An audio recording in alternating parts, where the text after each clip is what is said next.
Vaccine अभी आपके पास कितने दिन जी। की और है, कितनी शॉर्ट, मतलब अभी आपके पास कितने दिनों की वैक्सीन है? 18+ का वैक्सीन तो हमारे पास अभी 1 सप्ताह और चलेगा। अभी 1 वीक का हमारे पास है। इस बीच में हम लोग को संकेत मिला कि अभी थोड़ा और हम लोग को एक कंपनी के माध्यम से मिलने वाला है। जिस तरह से बॉडीज मिल रही हैं गंगा में, 100 से करीब बॉडीज मिली हैं और कहा जा रहा है कि नहीं बहाया गया है, और यूपी से होते हुए ये बिहार जा रही है, इसके बारे में अभी आपको क्या एग्जैक्टली जानकारी है? परसों मुझे इसकी जानकारी मिली थी कि इस तरह का सिचुएशन कुछ जनपदों के द्वारा बताया जा रहा था, और ये हमको सूचना मिला था बिहार से।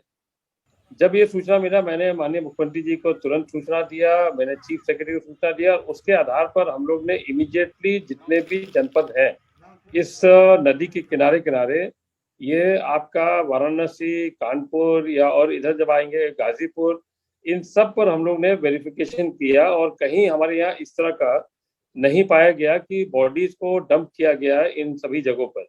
कहीं ना कहीं से तो आ रही है ना बॉडीज, सर। तो अब उत्तर प्रदेश से अगर नहीं आ रहे हैं, अगर बिहार में खुद ही वहां पर कुछ इस तरह की बात है, तो वो तो मैं बता नहीं पाऊंगा। जैसे हमको जो बताया गया, मैंने मुख्यमंत्री से बताया, और उसी के आधार पर हम लोग ने पूरे जितने भी इस जनपद जो आते हैं इस जगह पर दोबारा उसको हम लोग ने जांच करवाया, और इसमें इस तरह का कोई व्यवस्था नहीं, इस मैं कोई इसलिए इस कह तरह रहा का हूं कोई बात क्योंकि नहीं है। क्योंकि उत्तर प्रदेश पर लगातार इस तरह के आरोप लग रहे हैं कि जो डेथ है उन्हें लगातार अंडर काउंट करके दिखाया जा रहा है, और मौत की जो नंबर्स हैं वो बहुत ज्यादा हैं। उत्तर प्रदेश हमेशा टारगेट में रहेगा, क्योंकि हम एक बीजेपी रूल्ड स्टेट है, और बहुत लोग को ये बहुत पसंद भी नहीं है। तो ये तो मैं पॉलिटिकल बात खाली कह रहा हूँ। दूसरी बात, हमारे जितने भी रिकॉर्डेड डेथ्स हैं जो हॉस्पिटल्स में होते हैं, वो पहले भी पिछले साल भी हमारा एक एक रिकॉर्डेड होता था, एक एक पर डेथ ऑडिट होता है।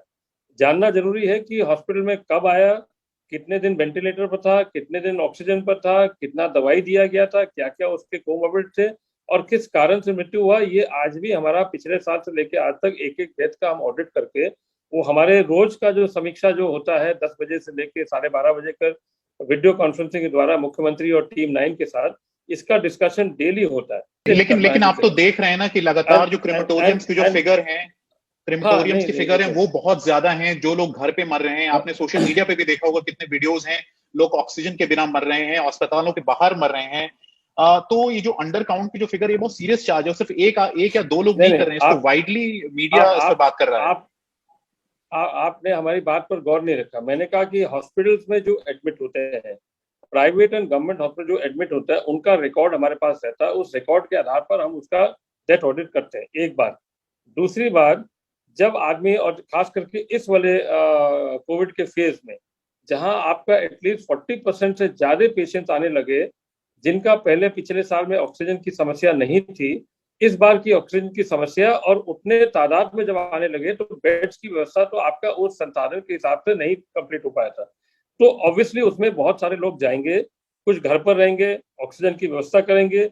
ऐसे भी लोग हैं जो नेगेटिव भी आ रहे थे, उन्होंने आरटीपीसीआर भी कराया, एंटीजन भी कराया, हर चीज में नेगेटिव आया। एक हफ्ते बाद उनके लंग्स इन्फेक्ट हुए, जब तक वो घर से निकल के पहुंचे जब तक उनका डेथ हो गया था।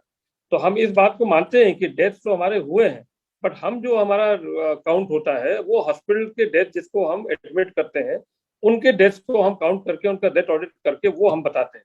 बाकी आपका, जैसे मैंने पहले भी कहा कि डेथ्स जो होते हैं वो भी वहां जाते हैं, नेचुरल डेथ्स भी होते हैं, एक्सीडेंट डेथ्स भी होते हैं। आप थोड़ा क्लैरिफाई करना चाहेंगे, क्या लैब्स पर किसी तरह का दबाव है कि कम टेस्ट किए जाएं, ताकि फिगर्स कम दिखें कि राज्य में इतने सारे केसेस हैं, पॉजिटिव केसेस हैं?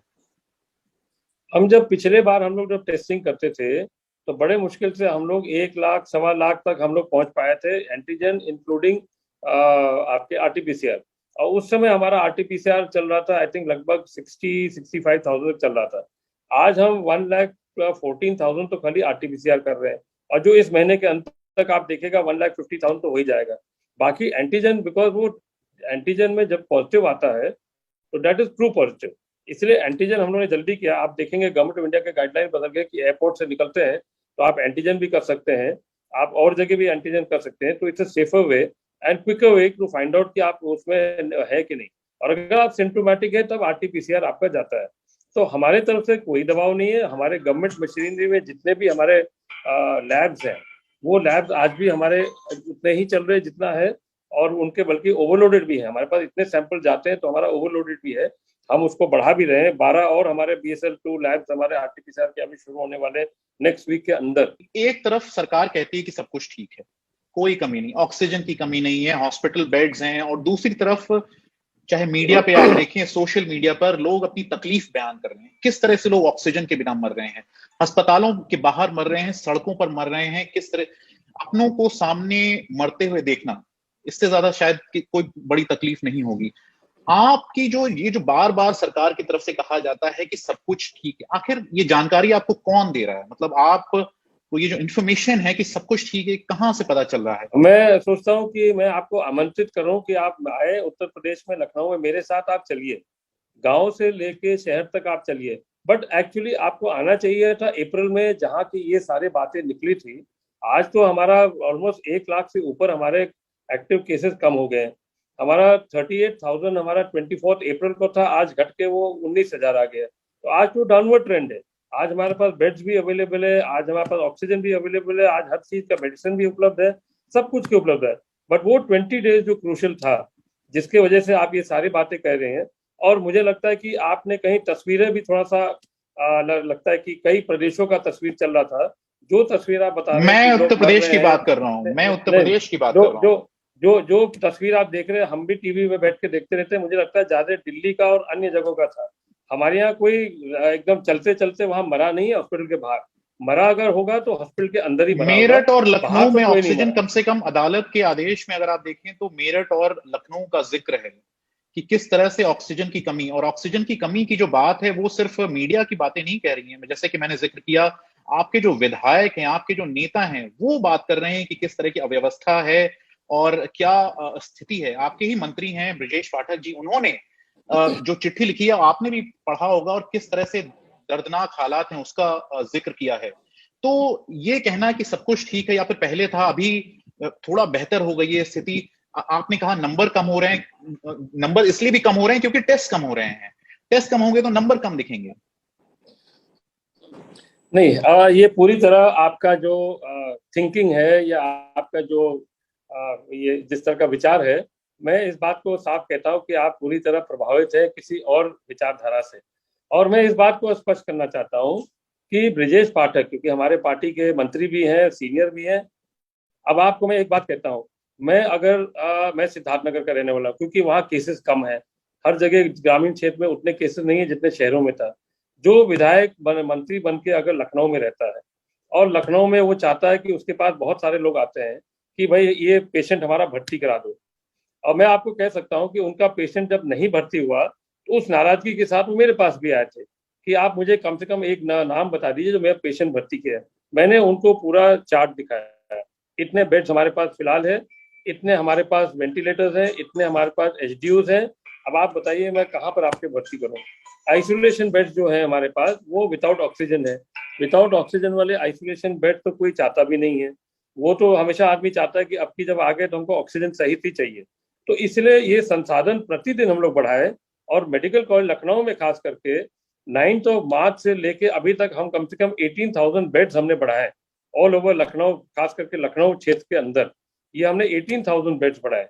और उसी बीच में जब वो 20 डेज का जो समस्या था, जब सबसे अधिक हमारे पास लोड पड़ा, जिसमें 30% पेशेंट्स का पूर्वांचल के आ रहे थे और भी जगह से बाहर से आ रहे थे, इंक्लूडिंग लखनऊ के भी पेशेंट्स थे, उस समय हमको बड़ा ही तकलीफ हुआ।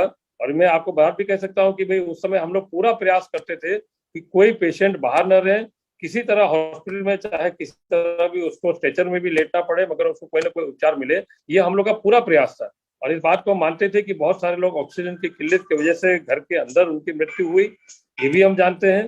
और उसके बाद भी हमने पूरा अपना मैनेजमेंट जितना भी हो सकता है उतना किया। तो वो 20 डेज का जो हमारा प्रॉब्लम था वो उस समय हमारे लिए बड़ी कठिनाई की थी, और मुझे लगता है उस समय पूरे देश में इसकी कठिनाई थी, क्योंकि उस समय आपने देखा होगा ऑक्सीजन की कमी, रेमडेसिविर की कमी, दवाइयों की और इस तरह की। तो ये बहुत सारे प्रॉब्लम पूरे देश में एक साथ हुआ था, तो हम लोग सब ने इसको मैंने मुकाबला किया था। सब ने अपने संसाधन बढ़ाए थे, सब ने अपने दवाइयों का अरेंजमेंट किया था, ऑक्सीजन का अरेंजमेंट किया था। आप खुद ही देख रहे हैं कि हम लोग ट्रेन से कितना ऑक्सीजन आ रहा है, गाड़ियों से आ रहा है, टैंकर से आ रहा है, रोड से आ रहा है, ट्रेन से आ रहा है, प्लेन से भी उसको मंगाया जा रहा है। तो ये सारी चीजें साथ साथ चलते रहते हैं।